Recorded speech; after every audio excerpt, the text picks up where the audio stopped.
On est au sud de la Loire. Alors on est sur un lieu-dit qui s'appelle Tertereau. C'est une parcelle en fait qui est historique du domaine. C'est de cette parcelle qu'on a fait les premiers aubances au domaine. C'est une parcelle ici qui est un petit peu en coteau, qui descend et qui est uniquement sur une grande partie en chenin.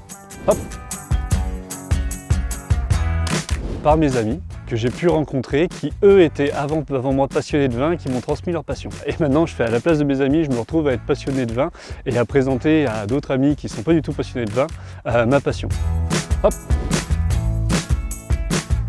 J'étais l'année dernière au domaine, première vendange 2020 où j'arrivais, je connaissais absolument rien à la viticulture, enfin ou d'une vision extérieure, donc réveiller tôt, coucher tard et une bonne journée de travail, parfait. Je dirais plus la plus grande des déceptions où on me présentait un vin qui devait être magnifique, flamboyant, merveilleux et c'était ma plus grosse déception en bouche. Je tairai le nom bien sûr, c'était pas nous. On va dire c'est le côté terroir. Et dans le terroir, je comprends le sol sur lequel on est.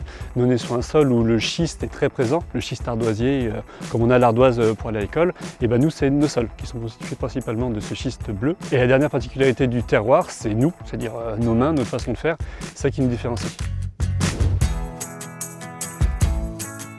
Alors l'avantage, c'est qu'en Loire, on est producteur de vins aussi bien de rosé, de rouge, de blanc, sec, moelleux, et de crémant. Donc c'est-à-dire qu'on peut compléter tout à fait un repas avec l'ensemble de nos vins. Le gros lot typiquement pour un barbecue, un apéritif avec des copains. Anjou Village Brissac, vin rouge avec beaucoup de matière. Donc là, pas hésiter sur une viande en sauce ou même sur une côte de bœuf. Notre chenin, un petit peu comme le gros lot, le chenin, un produit d'apéritif ou avec des crustacés, des huîtres, des choses comme ça. Nos cuvées Coteaux de l'Aubance, c'est le juste équilibre entre la sucrosité et l'acidité. Donc c'est des vins aussi bien d'apéritif ou à marier avec des fromages, des bleus par exemple, ou alors en dessert. Le plus drôle, c'est Victor. De un par son rire, très fort et très présent. Enfin, pour ceux qui ont pu l'entendre, vous connaissez le rire de Victor. Le plus lève-tôt, c'est Vincent. Sur deux frères, il y en a un qui est lève-tôt et l'autre qui est couche-tard. Alors le meilleur aux cartes, c'est deux grands joueurs de belote. J'ai fait plus de parties avec Vincent, donc je dirais Vincent est le meilleur aux cartes. Alors le meilleur à la pétanque, alors ici en Loire, c'est pas des grands joueurs de pétanque, mais c'est des grands joueurs de palais. Donc je dirais au palais, c'est plutôt Vincent. Le moins passant des deux, Vincent, sans équivoque.